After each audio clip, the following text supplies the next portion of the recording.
नमस्कार साथियों, स्वागत है आप सभी का हमारे साथ इस कालांश में जुड़ने के लिए और अपना समय देने के लिए। तो जैसा कि आपको पता है, पहले से ही ये एपिसोड शब्दालंकार का चल रहा है और लगभग आखिरी पायदान पर हम शब्दालंकार पे पहुँचे हैं। तो वक्रोक्ति अलंकार हम पढ़ रहे हैं। आज वक्रोक्ति अलंकार का शाब्दिक अर्थ होता है चमत्कार, पूर्ण उक्ति। मतलब जहाँ पर किसी कथन में चमत्कार दिखे वहाँ पर जो है वक्रोक्ति अलंकार होता है। यहाँ पर आज हम सबसे पहले इसकी परिभाषा देखेंगे। इसका छोटा सा ट्रिक है, इसको हम ये कह सकते हैं कि जहाँ पर नहले पे दहला से वार हो।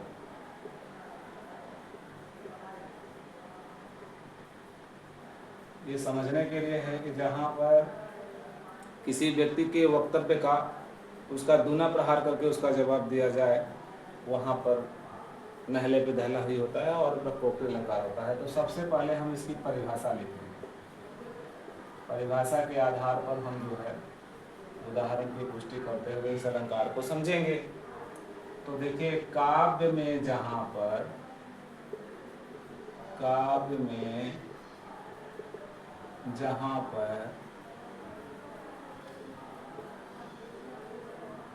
वक्ता के कथन का श्रोता के द्वारा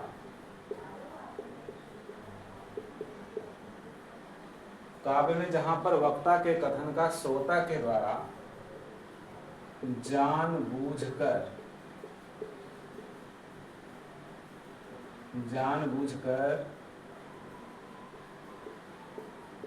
वक्ता के आशय से भिन्न उत्तर प्रकट हो, वहाँ वक्रोक्ति अलंकार होगा।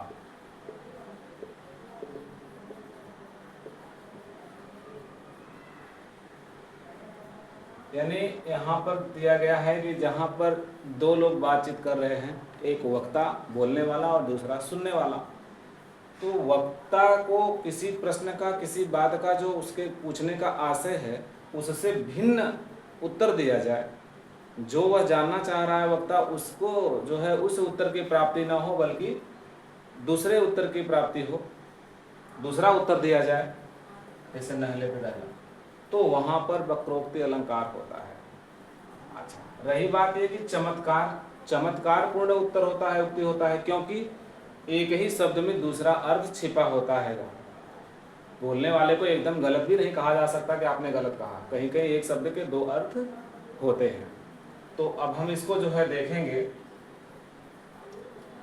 वक्रोक्ति अलंकार के उदाहरण, तब जो है यह परिभाषा समझ में आ जाएगी।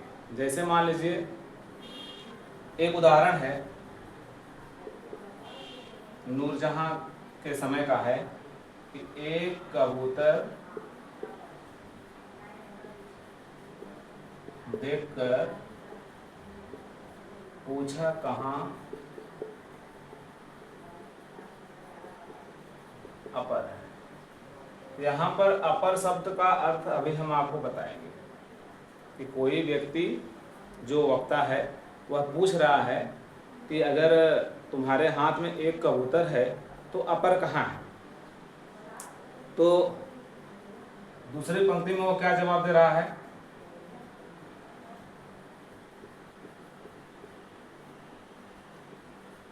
दूसरे हाथ से छोड़ते ही उड़ा कबूतर कहाँ सपर है।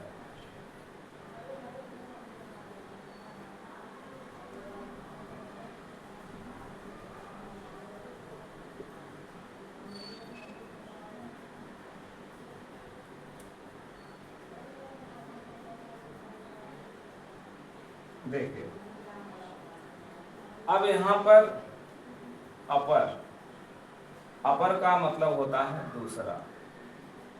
एक वक्ता, एक व्यक्ति दूसरे से पूछ रहा है सामने वाले से कि तुम्हारे हाथ में एक ही कबूतर है, तो दूसरा कहाँ है? अपर शब्द का हुआ दूसरा। अब अपर शब्द का दो अर्थ है, एक है कि बिना पंख का, यानी यहाँ पर अपर शब्द के दो अर्थ हो गए। एक तो हो गया दूसरा, एक तो हो गया बिना पंख। कह रहे हैं कि आपके हाथ में एक कबूतर है, पूछ रहे हैं, इसलिए तो बिना पंख का है। उसी सब जो है उन्हीं की बातों में दूसरा उत्तर छिपा हुआ है कि कबूतर को देखते ही नौजहां पूछते हैं कि इसके पास तो पंख ही नहीं है।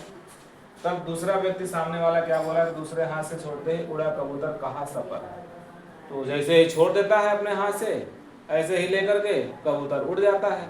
तो वो कह दे रहे हैं कि ये सपर मतलब पंख वाला है। स मतलब साथ में, पर मतलब पंख, इसके पास पंख तो है। अब यहाँ पर वक्ता का आशय था कि आपके पास एक ही है, दूसरे हाथ में तो कोई कबूतर नहीं है। तो ये क्या समझ रहे हैं कि मेरे पास जो कबूतर है उसके पास पंख है, ऐसा नहीं है, उड़ा देते हैं, लो ये कबूतर उड़ गया पंख के साथ। तो कहने का मतलब वक्ता का जो आशय है उस आशय को नहीं बताते हुए वक्ता के आशय के विपरीत कोई अर्थ दिया जाए या अलग दिया जाए या भिन्न दिया जाए, वहां पर जो है वक्रोक्ति अलंकार होता है। इसका दूसरा उदाहरण भी देख सकते हैं। यहाँ पर लक्ष्मी जी पूछ रहे हैं, मान लीजिए लक्ष्मी जी का और पार्वती जी का मिलन हो रहा है और एक दूसरे से पूछ रहे हैं, लक्ष्मी जी कि भिक्षुक कहाँ गयो गिरजे। अब लक्ष्मी जी का पूछना है कि वो जो भिखारी आया था वो किधर है, कहाँ गए। अब यहाँ पर पार्वती क्या कह रही है,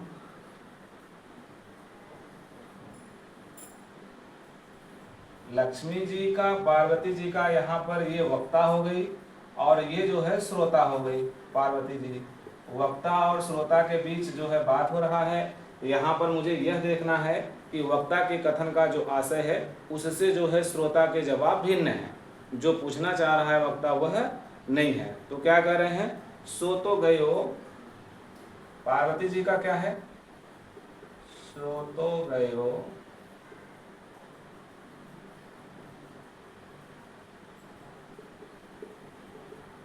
बलिद्वार,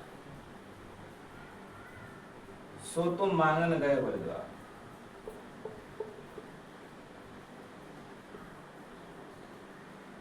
सो तो मांगन बलिद्वार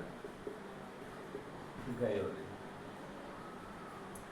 अब यहाँ पर जो है जिसको पूछना चाह रही हैं पार्वती जी, लक्ष्मी जी, पार्वती जी उसके विपरीत जवाब दे रही हैं। तो कहने का मतलब जहाँ पर वक्ता के पूछने का जो मतलब है, उनका जो वक्तव्य है, श्रोता उसके भिन्न आशय समझ रहा है और भिन्न रूप में जवाब दे रहा है, इसलिए यहाँ पर वक्रोक्ति अलंकार होगा।